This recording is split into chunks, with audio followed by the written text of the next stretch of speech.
Mas quando Vossa Excelência descreve que havia entre as notas, as providências, a possibilidade de Vossa Excelência ter, inclusive, determinado a própria prisão, eu começo a não me preocupar mais só com a inteligência artificial, mas com a desinteligência natural de alguns que atuam criminosamente, além de tudo, sem qualquer tracinho de inteligência. Porque aí Vossa Excelência se autoprender por uma falsificação num órgão que é presidido por um colega de Vossa Excelência é um salto triplo, carpado, criminoso, impressionante. Só para acentuar a minha preocupação com a desinteligência natural ao lado da inteligência artificial. Esse autoprender, deixa eu explicar por quê, né? Que falsificou um mandado de prisão. Mandado de prisão, eu mesmo assinando. Nem Savassandir, que ele não ia se autoprender mandando alguém fazer isso numa falsificação. Claro, né? Bom, Vossa Excelência, sempre muito educada, disse a desinteligência natural. Eu chamaria a burrice mesmo, natural, achando, né, que isso não fosse ser descoberto. Agora,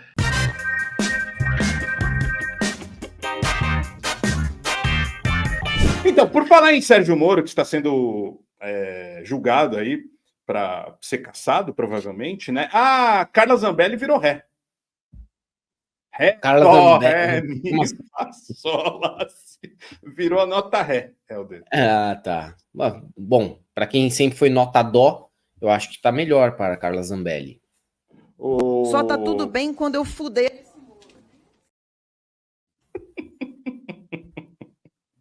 Por unanimidade, primeira turma do STF torna Carla Zambella e... Ai, Zambella... meu Deus do céu. Eu fico triste que o Walter Delgatti esteja no meio, mas, né? Fazer o quê? Réus por invasão ao sistema do judiciário. Isso é notícia de agora, atualizada às 15 horas. Ministros analisaram e receberam denúncia da PGR, deputado e hacker vão ser julgados por suposta invasão de sistema, incluindo o Conselho Nacional de Justiça. A primeira turma do Supremo Tribunal Federal decidiu nesta terça-feira, por 5-0, tornar réus a deputada Carla Zambelli e o hacker Walter Delgatti, o moço que gosta de Toddy e pão na chapa e pão de queijo da mãe da Carla Zambelli. E de frango assado também. Frango assado também. E jogar videogame com o filho de Carla Zambelli. Pela invasão dos sistemas de poder judiciário, entre eles o do Conselho Nacional de Justiça. A denúncia apresentada pela PGR contra Carla e Delgatti foi recebida por unanimidade. Agora eles vão responder pelos supostos crimes, não há data para o julgamento. Esse a gente vai ter que transmitir, hein? A denúncia apresentada pela PGR, né, não tem data. Uma denúncia é uma acusação formal de crimes feitos pelo Ministério Público na Justiça, ou seja, é um pedido de abertura de processo penal, que, se iniciado, poderá levar à condenação ou absolvição dos envolvidos. Nessa etapa, os 5 ministros do colegiado vão decidir se a acusação tem elementos mínimos para prosseguir e se transformar em uma ação penal. Se isto ocorrer, Zambelli e Delgatti se tornam réus e passam a responder ao processo no Supremo. Desta decisão cabe recurso no próprio tribunal. Voto do relator. Moraes pontuou que a acusação atende os requisitos processuais. Além disso, ressaltou que os crimes são contra o Poder Judiciário, por isso ele permanece como relator do caso. Xandão, tem que permanecer mesmo, porra. Abre aspas. Não há dúvida de que a inicial acusatória expôs de forma clara e compreensível todos os requisitos necessários para o pleno exercício do direito de defesa e recebimento da denúncia. O voto de Moraes foi seguido pelos 4 outros ministros da primeira turma: Carmen Lúcia, Luiz Fux, Cristiano Zanin e Flávio Dino. Tá aí. Aí, a Carla Zambelli que se enrola, né, muito, mas, no entanto, aquela história da perseguição ao jornalista negro aqui em São Paulo acabou sobrando para o jornalista, né? Deu ruim para ele. Deu ruim para ele. E a Carla Zambelli também está envolvida nesse processo. Esse processo aí mostra bem o nível de ridículo que a Carla Zambelli se submete, né?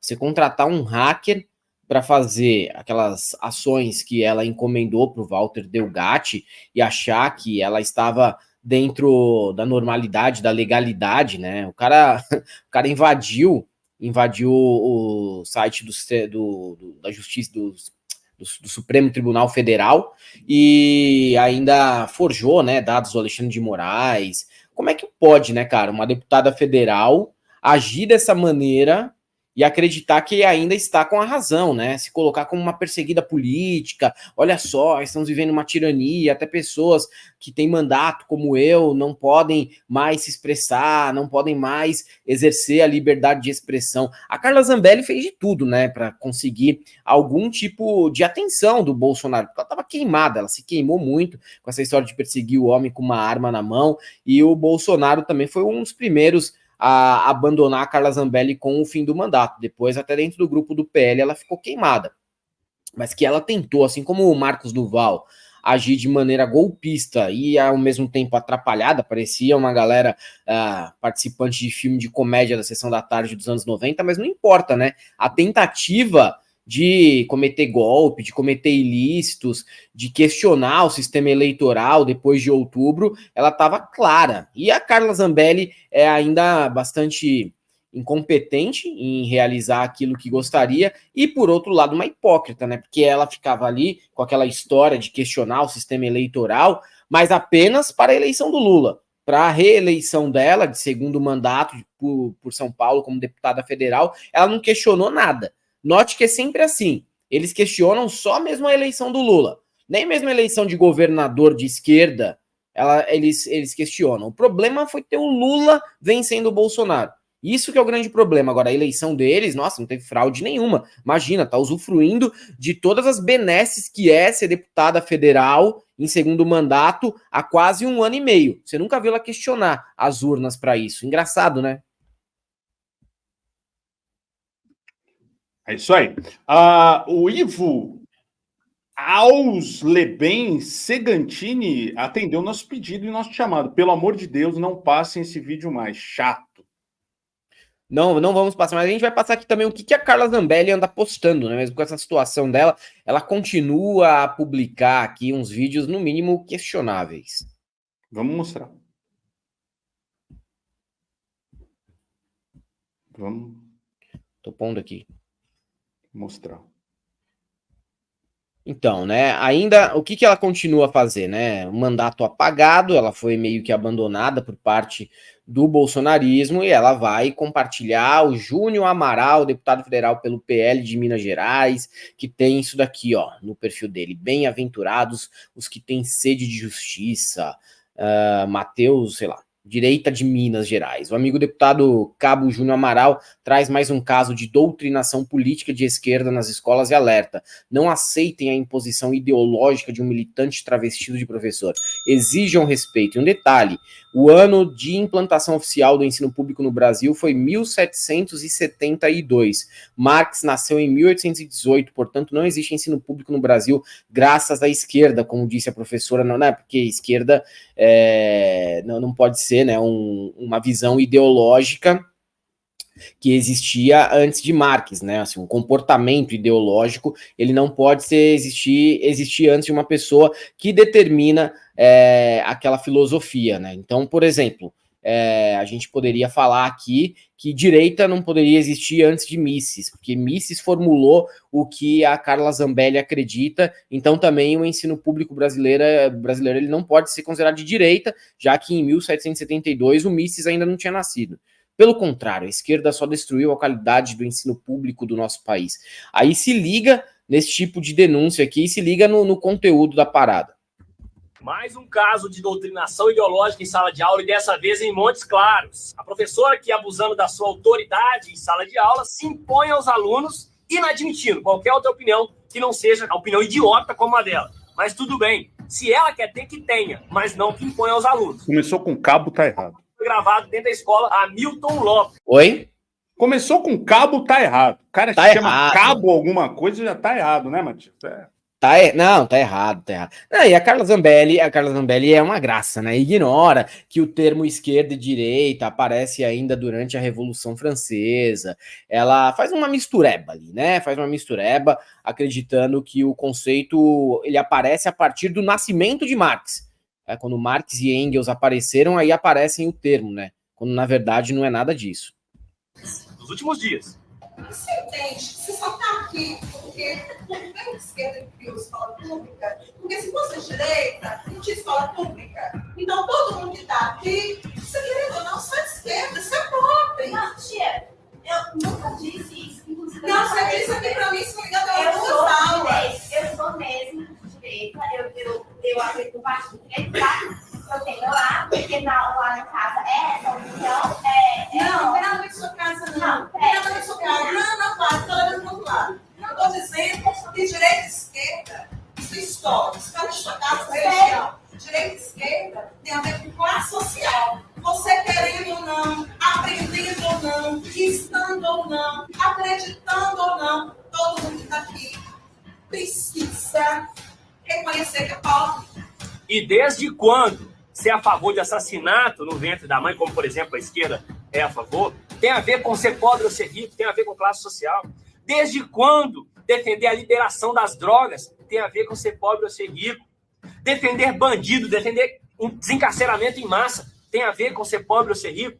Então, essa analfabeta dessa professora que está se impondo nas crianças e adolescentes, eu não tenho a idade dos jovens que estão tendo essa aula aí, e ainda antidemocrática, né? Porque a aluna tenta se manifestar, tenta argumentar e a professora a constrange, não a deixa falar. Inadmissível. Nós já estamos elaborando o documento à Secretaria de Educação de Minas Gerais para que tome providências e instaure processo administrativo disciplinar contra essa senhora, que não tem condições de ocupar a cadeira que está ocupando nesse momento. E aos pais de alunos de Montes Claros, sobretudo alunos dessa senhora, procurem a direção da escola e exijam providência, exijam respeito. E antes de encerrar o vídeo, a você, aluno, não perca o seu direito. Não deixe de gravar quando esse tipo de situação acontecer, de preferência vídeo. Você precisa de elementos para se defender e nós precisamos dessas ferramentas para levar as autoridades competentes para impedir que esse tipo de abuso continue acontecendo, principalmente nas escolas públicas de Minas Gerais. Vocês acham que o impeachment de Dilma foi feito por quem? Foi pelo pessoal protestando na internet? Foi não. Isso veio lá dos donos do poder, estou falando lá que manda em nós realmente, lá dos Estados Unidos da América. E assim fizeram. Cabo Júnior Amaral não gostou da professora que estava explicando ali para a aluna de escola pública que, por ser pobre, ela deveria ter um pouquinho mais de consciência social. E outra coisa, né? Tem outra coisa, Beze. Eu acho de uma folga sem tamanho pai que manda aluno ficar filmando professora quando, eventualmente, a professora fala algo que ela discorde ideologicamente. Não é para isso que serve aula em escola pública, nem em escola particular, nem em escola nenhuma, tá? Nem em escola nenhuma. Se você está insatisfeito com o ensino da escola, você tira da escola, vai procurar outra escola. Procure outra escola. Você não tem nenhuma obrigação de manter o teu filho na escola que você não gosta. Agora, se você quer lutar contra a grade curricular, contra a forma que a escola está ensinando, aí talvez seja o caso de você suspender a matrícula da sua filha e passar os vídeos do Brasil Paralelo para ela estudar. Porque nenhuma escola vai ter uma abordagem 100% alinhada ao que o bolsonarismo acredita. Felizmente ainda não. Quem sabe daqui a alguns anos a gente até tem algo nesse sentido, porque as coisas estão piorando, né? Mudando e para pior aqui no Brasil. Mas até agora, felizmente, não. Esse é o tipo de aluno que dá trabalho, hein, cara? Já não bastasse a professora tá ali ganhando pouco, passando necessidade, passando perrengue, lidando muitas vezes com uma diretora que é uma megera, e aí ainda tem que lidar com esses pequenos bolsonarinhos dentro da sala de aula. Que situação horrorosa que nós chegamos, né? Ainda tem que ver um Zé Ruela como o Luiz Felipe Dávila falar, a gente vai aqui apostar numa direita sensata. Que direita sensata, mano? A partir do momento que vocês normalizaram o Bolsonaro, o que vocês criaram aí? Vocês criaram algo que não tem retorno tão breve. Isso vindo... muita gente se inspira na escola daquele jumentos lá de 3 siglas, que eu não preciso falar o nome aqui. Né? Sim. Começaram com isso, né? Sim. Começaram com isso e a doutrinação é tentada por eles a todo momento, cara. Principalmente a religiosa, que é um escárnio, que é uma das coisas horrorosas, tá? Ninguém precisa da sua religião, cada um que tem a sua respeite, se tiver o respeito a de vocês, que você tem, mas não venha me impor a sua religião, que é a pior doutrinação que já vem há 1.500 anos, né? Essa doutrinação da religião aqui, eles continuam tentando. Quando eles falam que a esquerda tenta doutrinar, não, quem tenta doutrinar a todo momento é a extrema-direita. É a extrema-direita, tenta doutrinar a todo momento, principalmente nesse viés religioso, né, de costumes e tudo mais, é sempre isso. É sempre esse mesmo papinho. E pega, né? Esse vídeo aí do cara deve estar rodando o mundo do Zap, dos tio e das tia burra, né? O dia inteiro. Né? E a Carla Zambelli se sente impune, né? É uma coisa impressionante. Essa senhora está solta e ser deputada federal ainda, e com a justiça que a gente tem, né? Com a justiça que indiciou a pessoa que foi perseguida por ela, por ele ter escrito, ou ter falado verdades ali num texto que ele escreveu depois. Eles que falam em liberdade de imprensa, liberdade de expressão, estão sempre tolindo a gente ou tentando tolir. É uma puta de uma hipocrisia, cara. É uma puta de uma hipocrisia. Exatamente, não, exatamente. E o Cabo Júnior Amaral, a Carla Zambelli, eles poderiam estudar um pouco mais, né, sobre quem foram Anísio Teixeira, Paulo Freire, Darcy Ribeiro, essas pessoas tão importantes e tão militantes para a implantação de um ensino público universal aqui no Brasil, que fosse atender pessoas mais pobres, né, que fosse estruturado mesmo e chegasse em todos os cantos do país, para eles entenderem, né, que na verdade isso daí só foi ser implantado no século passado. Quem dera tivesse sido implantado de forma majoritária ainda em 1772. O Brasil teria uma situação educacional muito diferente do que tem hoje. Faz pouco tempo, viu? Faz pouco tempo que se levou mesmo em conta e em consideração a importância de um ensino público abrangente do ponto de vista nacional, né? Para atingir aí os lugares mais distantes desse país.